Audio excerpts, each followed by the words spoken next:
Excellence, Monsieur le Président de la République, mon général, Excellence, Monsieur le Premier ministre, Monsieur les membres du gouvernement, Excellence, Monsieur les ambassadeurs et représentants des institutions internationales, Messieurs les membres des forces vives, chers compatriotes. Son Excellence, Monsieur le Président de la République, dans son souci d'apporter des solutions rapides et d'améliorer le cadre de vie des populations, a engagé tout récemment un programme intitulé « Eau et électricité pour tous » qui a été lancé depuis plus d'un mois.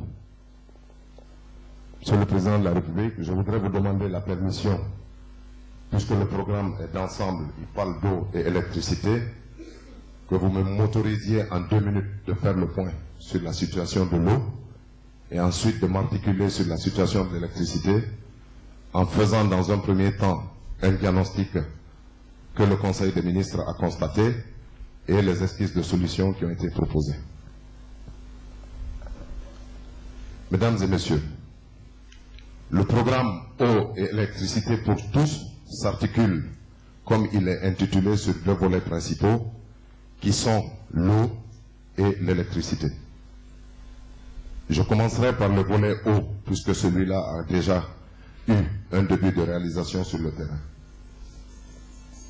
Le Président de la République nous a instruit, dans l'urgence, de trouver des solutions appropriées pour apporter des réponses aux souffrances des populations constatées quotidiennement.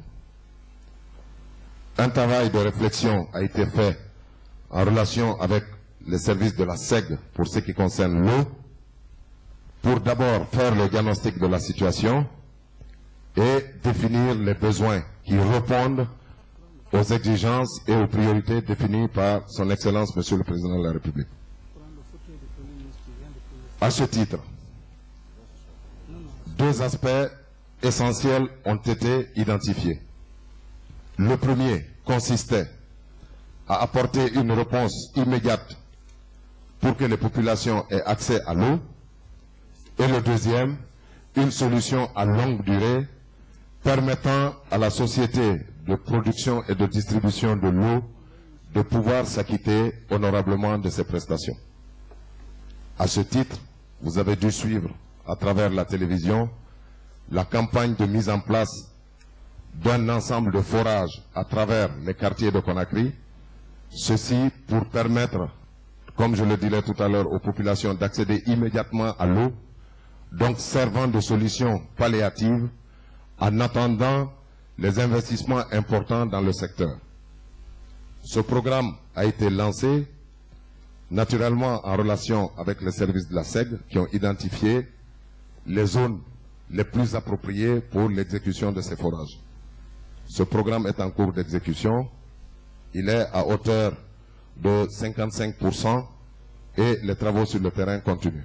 Parallèlement, les travaux d'amélioration de la production industrielle de la SEG ont également été ordonnés et lancés sur instruction du Président de la République. À ce titre, un certain nombre d'ouvrages devaient être réalisés, parmi lesquels l'achèvement de la station de traitement et de distribution d'eau de Yessoulou dans sa phase 3. Il y a environ une quinzaine de jours, ce programme de projet sur Yessoulou est achevé. 38 000 mètres cubes d'eau jour ont été mis sur le réseau, ce qui a permis aujourd'hui à des quartiers qui n'ont pas eu de l'eau depuis près de 8 ans, à savoir les quartiers qui sont sur la crête Simbaya, Amdalaï, Bambeto et consorts, de pouvoir disposer de l'eau aujourd'hui au robinet. Donc l'évolution est graduelle. Parallèlement, les travaux de forage industriel sont terminés sur le pied de Mont Kakoulima. Ce sont les travaux d'amener, la pose de tuyauterie d'amener qui est en cours, ce qui permettrait également d'injecter 18 000 m3 jour sur le réseau. Également des travaux de forage industriel sur Kobaya avec 6 000 m3 d'eau et l'aviation avec 4 000 m3 d'eau jour vont venir se rajouter à cet ensemble, ceci permettant de résorber le déficit d'ensemble que Conakry connaît à au minimum 20% de la capacité actuelle. Ça veut dire que ces 20% concernent principalement des quartiers tels que les Caguenais et consorts dans les prolongements de la cimenterie, où les réseaux de distribution qui vont directement vers les populations, ne sont pas encore réalisés, mais sont en cours de projet. Donc voilà, grosso modo, présenter la situation de l'eau qui a nécessité le déblocage d'un investissement global de l'ordre de 20 milliards 300 millions que le président de la République a autorisé et qui est en cours d'exécution.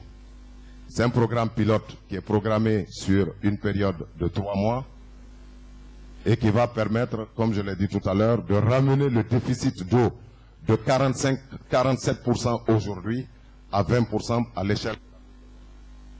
Il faut ressortir l'origine de ces 20 milliards. Ça, c'est le recouvrement des audits. Voilà. Ce financement a été possible grâce au travail du comité d'audit qui a recouvré, comme le président vous l'avait annoncé, près de 100 ou plus de 175 milliards de francs guinéens. Donc les financements sont partis de ces fonds pour permettre d'améliorer rapidement la distribution d'eau dans la ville de Conakry.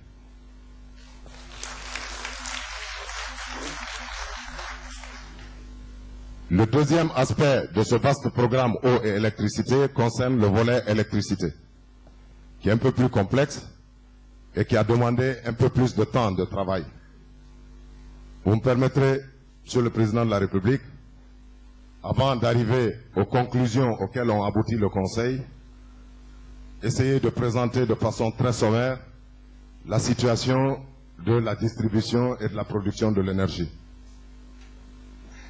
La situation aujourd'hui du secteur de l'énergie fait ressortir, si j'ose le dire, une situation catastrophique. Catastrophique au point que les centrales thermiques et les centrales hydroélectriques sont dans des situations en très très mauvais état. Je commencerai à faire le point sur les centrales thermiques qui principalement sont Tombo 1, Tombo 2, Tombo 3, Tombo 4 et Tombo 5. Je ne vais pas m'articuler sur Tombo 1, Tombo 2 et Tombo 4 parce que la situation aujourd'hui fait ressortir que ces 3 centrales sont totalement en épave. Donc je vais juste faire la présentation un peu délicate de Tombo 3 et Tombo 5. À Tombo 5, vous avez 3 groupes de 10 MW chacun. La situation aujourd'hui, c'est que vous avez 2 groupes qui sont à l'arrêt et un groupe qui est fonctionnel, donc 10 MW de disponibles. Sur Tombo 3, vous avez 4 groupes de 9,5 MW, dont 2 sont à l'arrêt et 2 fonctionnels. Donc la production globale de Tombo aujourd'hui est de 29 MW sur 77 qu'elle doit produire normalement. Cette situation découle de problèmes d'entretien périodiques qui sont liés même aux notices du fabricant, ce qui a amené un groupe à Tombo 5 à s'arrêter parce qu'il a dépassé complètement les temps requis pour l'entretien. À force de le faire tourner, nous risquons de le perdre complètement. Sur Tombo 3, vous avez 2 groupes qui sont arrêtés. Un, parce qu'il était complètement vétuste et qui est actuellement sous programme de réparation sur financement de la Banque mondiale. Et le deuxième qui a été arrêté parce que pour faire fonctionner d'autres, on a été obligé au niveau de EDG de le cannibaliser, c'est-à-dire démonter des pièces dedans pour aller remonter sur un autre groupe. Donc ces 2 groupes sont arrêtés, ce qui explique que vous n'avez que 18 MW sur Tombo 3. Au niveau des centrales thermiques, hydroélectriques, pardon. Là également, nous avons des problèmes importants. Des problèmes liés à des usures normales, des problèmes liés à des manques d'entretien et de suivi, des problèmes liés à des problèmes techniques de fonctionnement. Sur l'ensemble de ces centrales qui doivent produire à peu près 125 MW, nous avons une production aujourd'hui de 55 MW. Cela aussi est dû au fait que la plupart des centrales hydroélectriques qui sont dans le système des grandes chutes a été arrêté parce que des pompages énormes ont été faits dans la période du cinquantenaire et pendant la période des obstacles de feu son Excellence, le général Lansana Conté, qui ont fait que les nappes ou les niveaux d'eau ont baissé à tel point qu'il n'était plus possible de faire tourner les turbines, sinon on allait les casser. Donc cela explique d'une part l'arrêt de certaines centrales et d'autre part les aspects techniques dont j'ai parlé tout à l'heure. Quelles sont les solutions à apporter? Suivez s'il vous plaît. Ça, c'est pas vous qui le dites. C'est les techniciens de l'EDG qui le disent. Ce n'est pas le CNED. Il faut être très clair avec le peuple. L'affaire de pompage, par rapport aux cinquantenaires, par rapport aux obsèques, tout ça, ce sont des faux problèmes. Ce sont des faux problèmes. Ça, c'est l'EDG qui le dit. Ça, ce sont les constats et les explications qui découlent de toute la situation technique faite avec l'EDG. Il reste évident que dans ce travail de constat, certains partenaires également qui veulent nous aider dans ce secteur ont pu nous envoyer des experts indépendants, donc qui ont eu un œil particulier également, sans parti pris sur le réseau, et qui ont fait aussi des constats que EDG n'avait pas fait auparavant. Ces constats sont liés à la vétusté des installations de distribution, du réseau, des mini-centrales de Matoto et Symphonia. Donc les mesures correctives à prendre découlaient de ce constat alarmant quand on sait les besoins importants de la ville de Conakry en électricité. Le Conseil des ministres, sur instruction du président de la République, s'est donc retiré pour réfléchir, naturellement en invitant tous les techniciens du secteur, pour réfléchir aux solutions appropriées et aux objectifs d'urgence que le président a fixés pour résorber les problèmes d'électricité dans un premier temps pour la ville de Conakry et dans un second temps pour les villes de l'intérieur.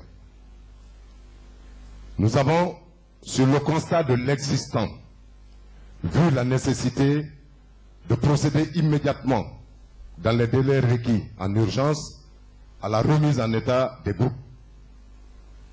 La remise en état des groupes nécessite l'intervention de structures spécialisées, de sociétés spécialisées, pour Tombo principalement.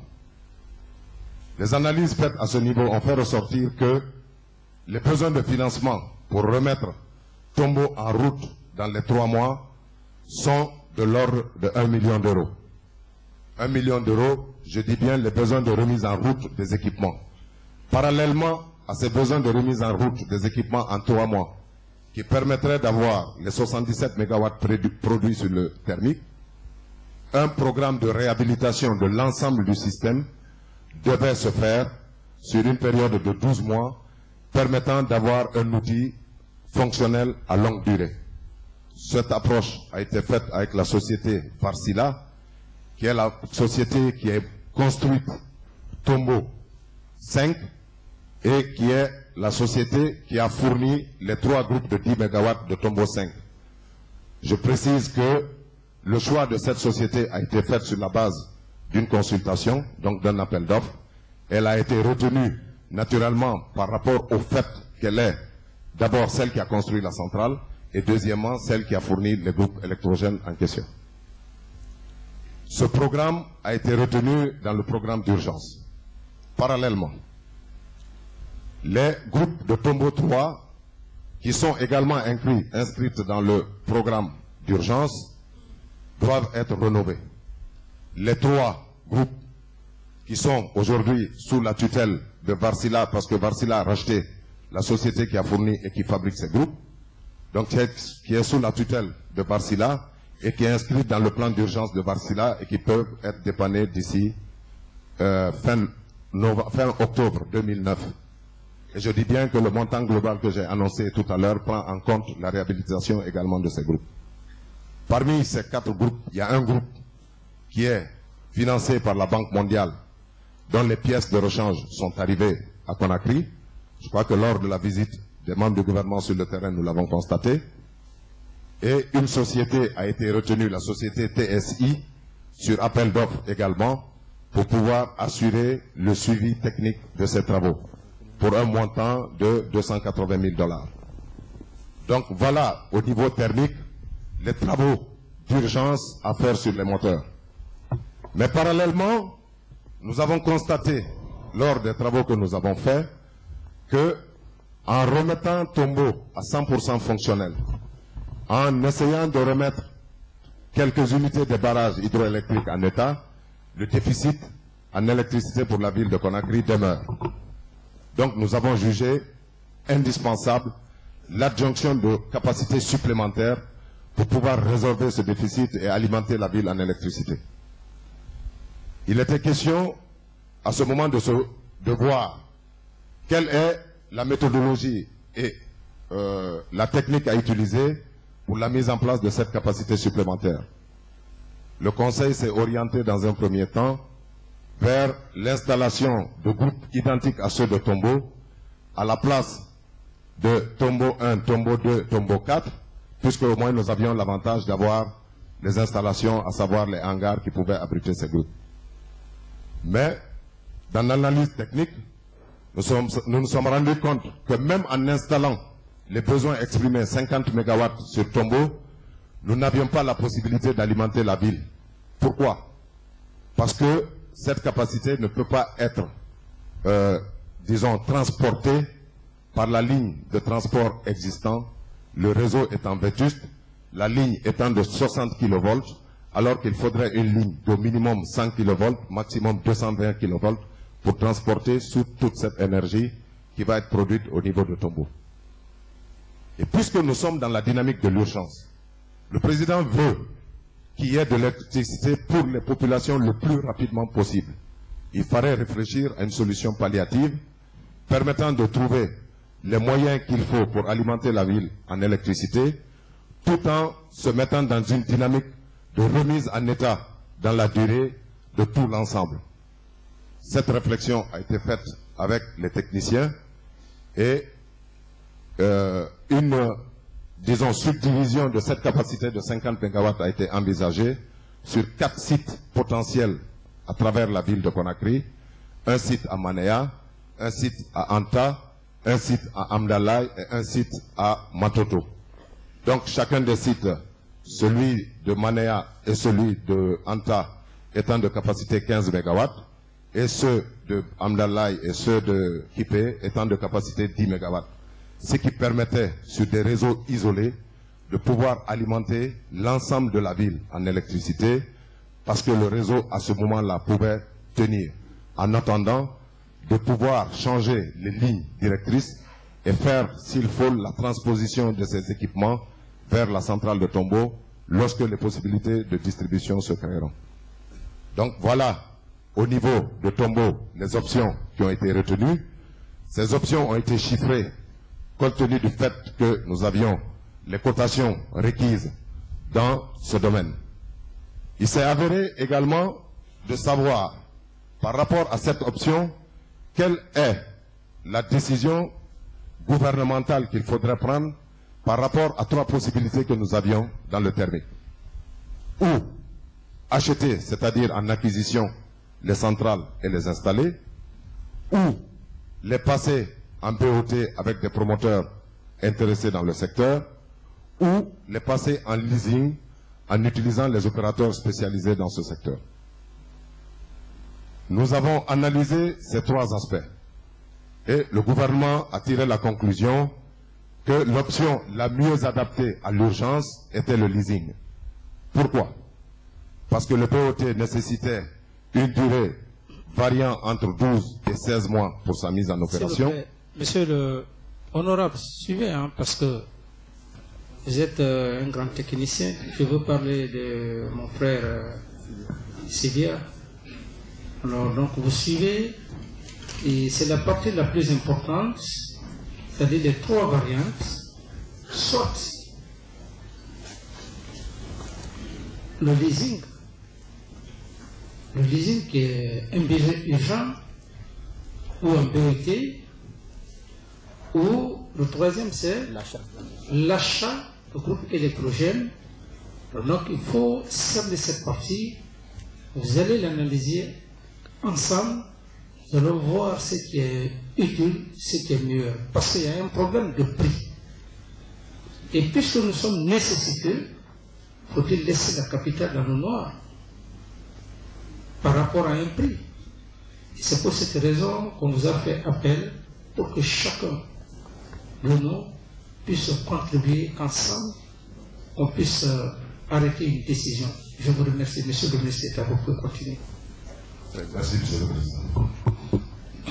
Donc, je disais que le Conseil a estimé que dans le cadre de l'urgence de fourniture d'électricité, le leasing était la méthodologie la mieux adaptée.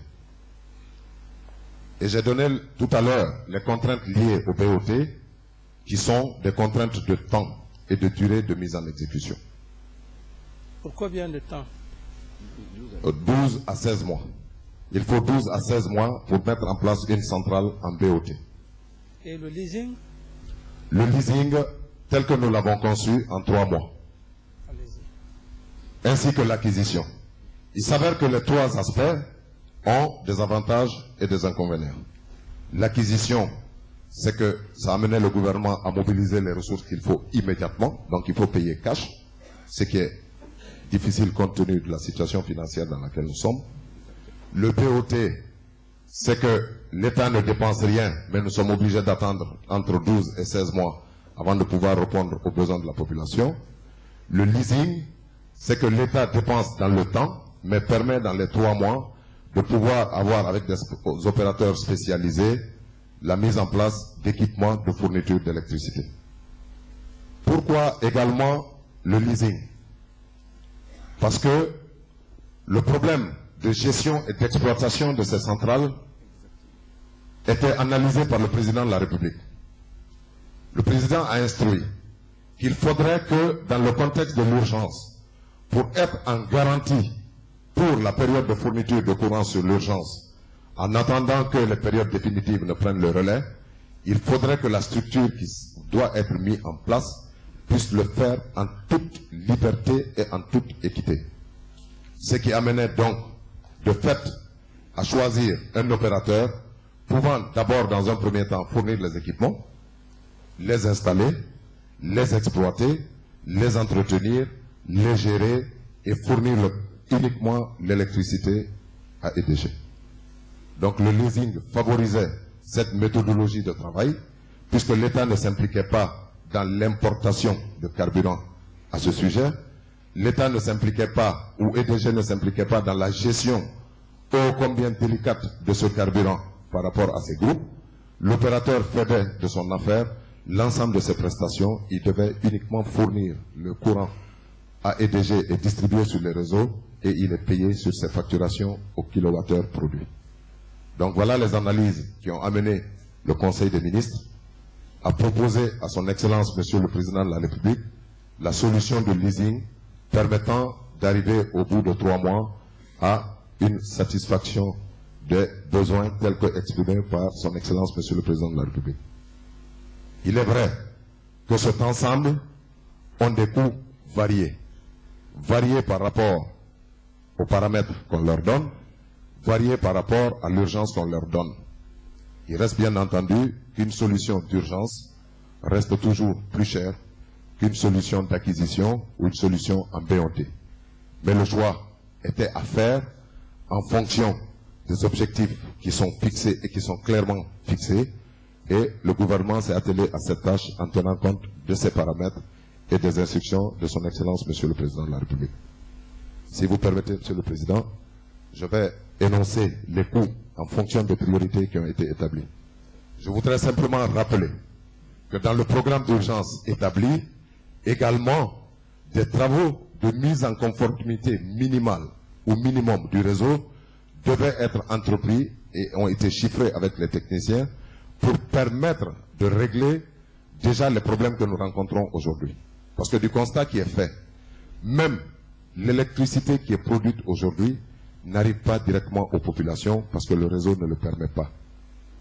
compte tenu des surcharges de protection que nous avons sur les zones de Matoto, compte tenu des défauts de protection que nous avons pratiquement sur tout le réseau, compte tenu des disjonctions répétées que nous rencontrons parce que le réseau n'est pas protégé, les parafoudres ne sont pas installés, et compte tenu aussi des problèmes techniques à ETG même où les équipements de traitement des effluents sont complètement défectueux, ce qui fait que ETG lui-même ne peut pas produire la quantité de mazout nécessaire pour que les groupes puissent être alimentés à temps plein. Il y a des groupes qu'on arrête parce qu'il n'y a pas de mazout suffisamment traité pour pouvoir les alimenter. Parallèlement à ces équipements, il y a beaucoup d'équipements techniques dont je me réserverai de dire le nom parce que c'est très technique, c'est les auxiliaires, c'est les séparateurs qui sont tous en panne, c'est le système de sécurité réseau incendie qui sont complètement en panne qu'il faut obligatoirement mettre en état de fonctionnement pour que dans la période de l'urgence, ces problèmes puissent être réglés et que l'électricité puisse être donnée à la population.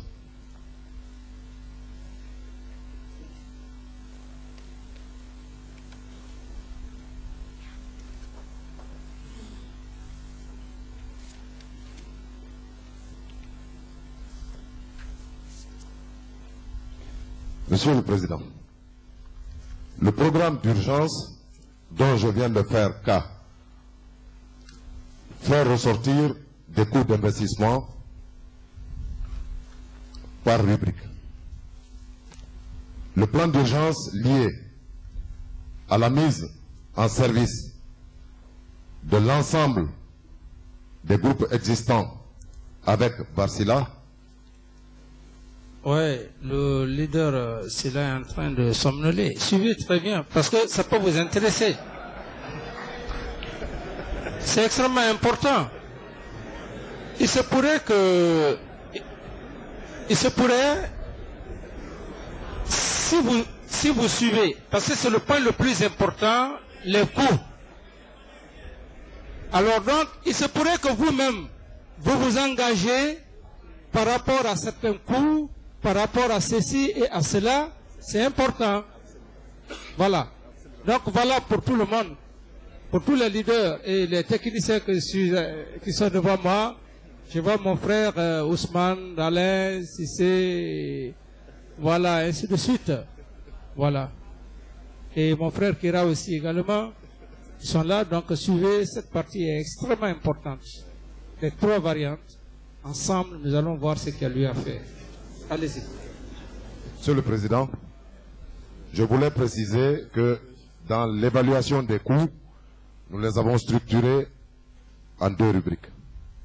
Une première rubrique que nous avons appelée niveau 1 d'urgence, qui s'articule sur tous les éléments à mettre en place dans l'urgence sur les 3 mois pour faire fonctionner les centrales et distribuer le courant, y compris la mise en place du leasing.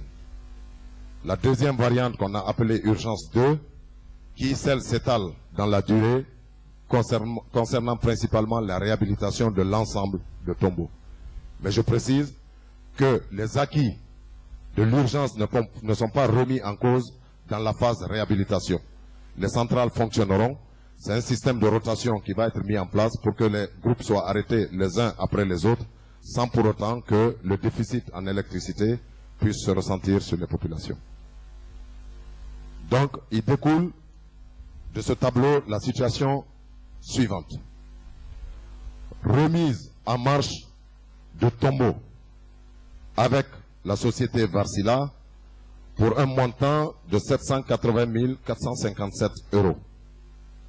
Nous précisons que ce travail, nous avons demandé au niveau du Conseil de le mettre immédiatement en marche parce que nous avions des contraintes de temps liées à des problèmes de congé avec les unités techniques qui fournissent certains équipements nécessaires à cette mise en marche.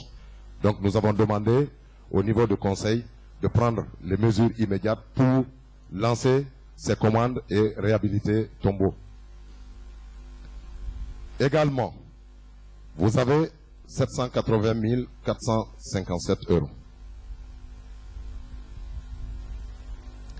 Vous avez également, dans l'urgence 1, la remise en état du système d'approvisionnement en combustible compte tenu des centrales thermiques. ce qui permettrait le fonctionnement de l'ensemble des groupes en même temps, parce que ayant la capacité requise de carburant traité. Ce montant est estimé à 15 419 568 euros. Il faut dire les mois. C'est extrêmement important. Je dis bien. Oui. Le fonctionnement des groupes de tombeaux nécessite du carburant. Ce carburant a été calculé avec un fonctionnement moyen de 24 heures sur 24 sur une durée de 6 mois. Le coût de ce carburant est de 15 419 568 euros. Ça veut dire qu'il faut attendre 6 mois pour mettre en valeur. Ça veut dire, Monsieur le Président, oui, que si nous remettons les groupes en marche, la valeur nécessaire pour le carburant pour que les groupes fonctionnent pendant 6 mois est de 15 419 568 euros. En carburant? En carburant uniquement. Ok, allez-y. La restructuration du réseau de transformation et de distribution. Pourquoi? Parce que nous avons, d'après les données statistiques de EDG, le réseau est vétuste à tel point qu'il fait perdre aujourd'hui près de 20 mégawatts sur la production actuelle. Donc la remise en état de ce réseau permettrait de récupérer ces 20 mégawatts et de les réinjecter dans la distribution. Ce montant pour la fiabilisation est estimé à 3 530 000 euros, toujours dans l'urgence. Également, comme je le disais tout à l'heure par rapport au groupe qui est financé par la Banque mondiale, vous avez les travaux de TSI qui sont évalués à 280 308 euros. Également, dans le niveau 1, vous avez les travaux d'assainissement du réseau. Cet assainissement est un assainissement quotidien lié à tous les problèmes de fixation, d'ancrage, qui font que le réseau aussi perd énormément. Ça, c'est que vous voyez le plus souvent les fils électriques qui brûlent parce qu'il n'y a pas de connecteur de protection sur les réseaux. Les choses sont serrées avec des pinces et qui aussi favorisent des déperditions importantes. Cet ensemble de travail sur le réseau est estimé à 1 million d'euros.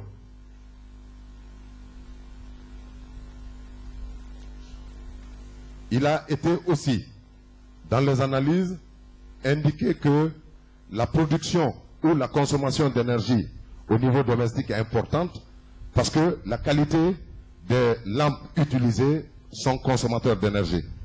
Donc il a été émis l'idée de pouvoir insérer sur le marché des lampes économiques permettant de récupérer environ également 20 mégawatts qui permettraient d'étendre le niveau de distribution à l'échelle de la ville. Ce travail, cet achat et vulgarisation de lampes économiques est évalué à 2 500 000 euros.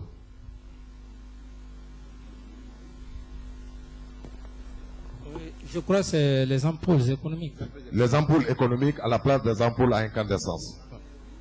Dans les domestiques, dans les maisons même. Voilà.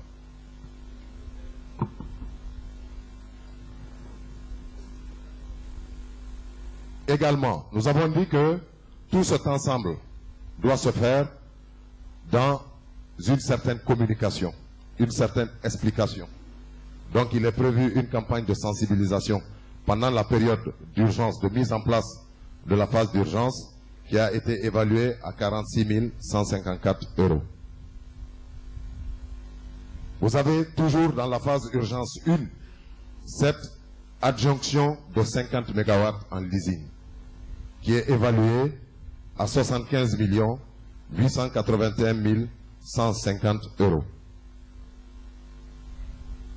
75 881 150 euros. Je précise que dans ce coût, à peu près 67% représente le coût du carburant.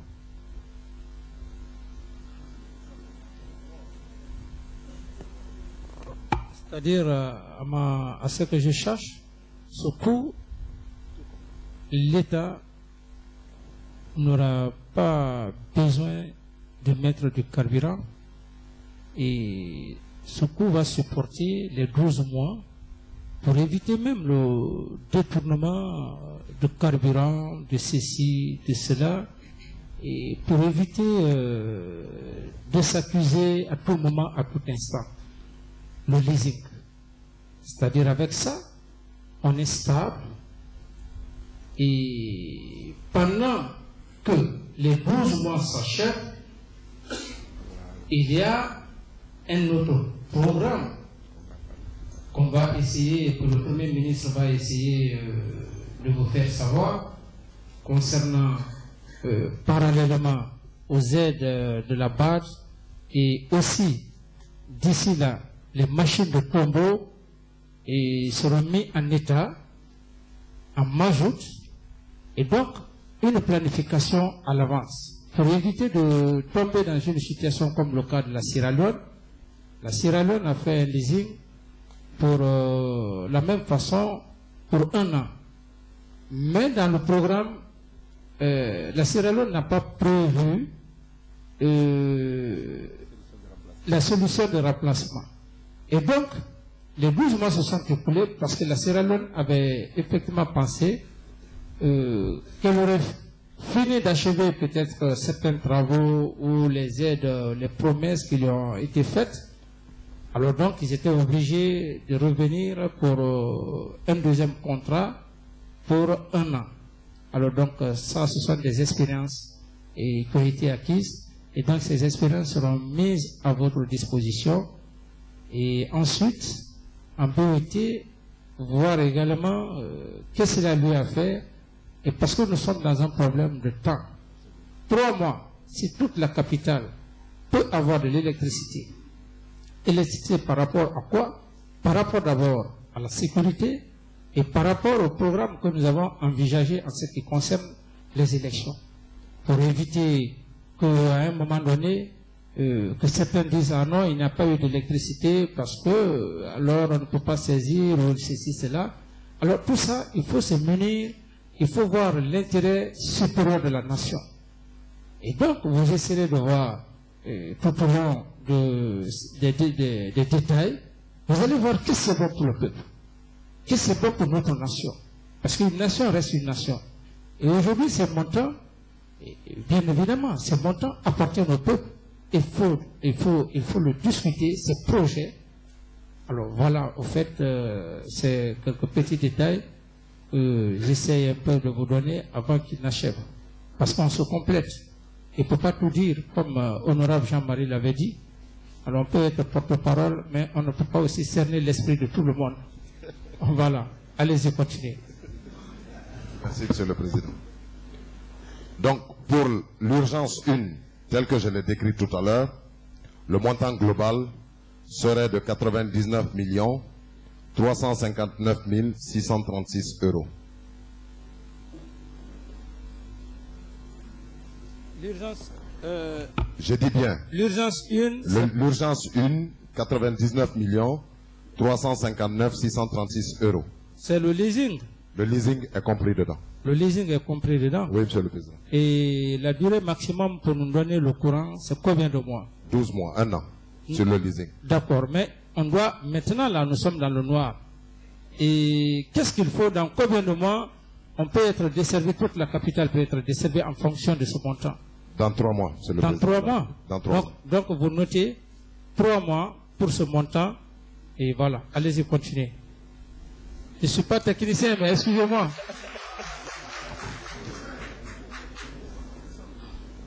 Donc, pour préserver ces acquis de l'urgence 1, il est obligatoire d'engager parallèlement l'urgence 2, qui consiste à la réhabilitation, telle que je l'ai expliqué tout à l'heure, de tombeau 5 et tombeau 3, à la correction de toutes les anomalies constatées pour une garantie efficiente des installations, aux travaux sur les centrales hydroélectriques, à la fourniture et au stockage de pièces de rechange pour ces mêmes centrales hydroélectriques.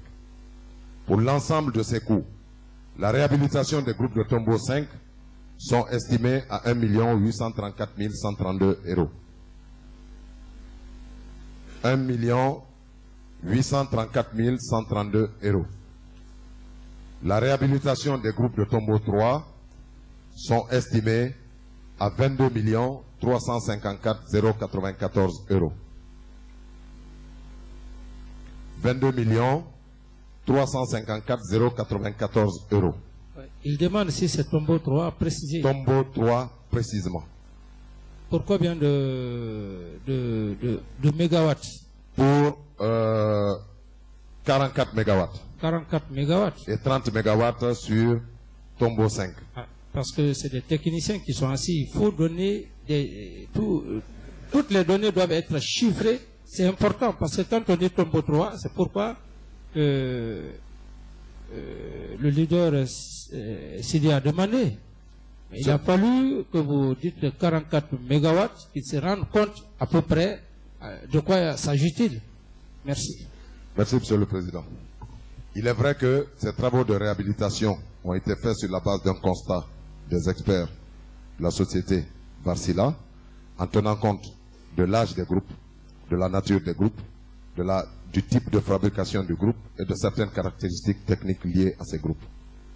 Également, vous avez les travaux de réhabilitation au niveau des centrales électriques pour garantir leur fiabilité avec la fourniture de pièces de rechange qui est estimée à 8 700 000 euros. Centrale hydraulique. 8 700 000 euros. Parce que là également, il y a des problèmes énormes. 8 700 000 euros avec la société Alstom, si je ne me trompe, sur appel d'offres également. Urgence 2. 8 700 000 euros. Parce que là également, il y a des problèmes. Certaines centrales datent de 1954. Les turbines sont complètement abîmées. Les usines qui ont fabriqué ces équipements n'existent plus. Donc, il faut moderniser ces turbines pour les rendre conformes à la réalité actuelle pour pouvoir disposer de pièces et les faire vivre encore davantage. Aujourd'hui, l'unité d'atelier de Tombo fait un peu, disons, se débrouille un peu pour pouvoir les dépanner de temps en temps, chaque fois qu'ils lâchent. Mais les équipements sont vraiment à l'état mort. Donc cette deuxième phase de réhabilitation, appelée Urgence 2, est chiffrée globalement à 33 888 226 euros. Pour l'ensemble des centrales hydroélectriques, pour 125 mégawatts.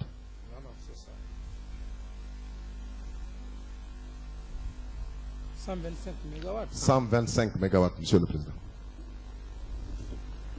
Donc le coût total permettant de répondre aux besoins d'urgence pour la fourniture de l'électricité à la ville de Conakry, ainsi que garantir, après le leasing, la fourniture de l'électricité à partir de la réhabilitation de Tombo et la réhabilitation des barrages hydroélectriques, a été estimé à 133 247 862 euros. Je dis bien 133 247 862 euros.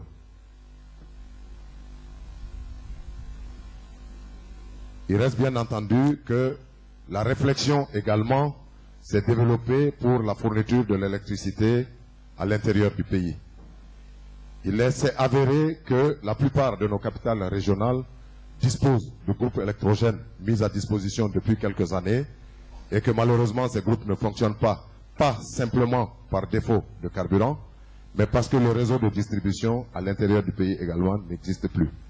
Ce qui existait a été démonté, les fils ont été volés, les poteaux ont été volés. Donc même si vous avez les groupes qui sont fonctionnels avec du carburant aujourd'hui, vous ne pourrez pas fournir de l'électricité aux populations parce qu'il faut refaire le réseau. Mais une autre dynamique s'est créée par rapport à ce programme. Avec la permission du président de la République, je voudrais lui demander l'autorisation de pouvoir arrêter à ce niveau mon compte rendu et permettre éventuellement au Premier ministre de terminer. Je vous remercie, monsieur.